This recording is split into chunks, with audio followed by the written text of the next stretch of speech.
has issued a severe thunderstorm warning for Milwaukee County in southeastern Wisconsin, northeastern Washington County in southeastern Wisconsin, eastern Sheboygan County in east central Wisconsin, until 3:15 a.m. At 2:34 a.m., severe thunderstorms were located along a line extending from near Campbellsport to Belgium, moving northeast at 30 miles an hour. Hazard, 60 miles an hour wind gusts. Source, radar indicated. Impact, expect damage to roofs, siding, and trees.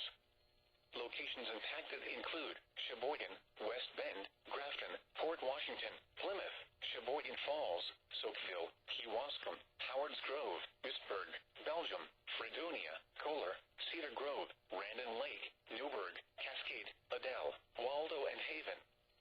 For your protection, move to an interior room on the lowest floor of a building.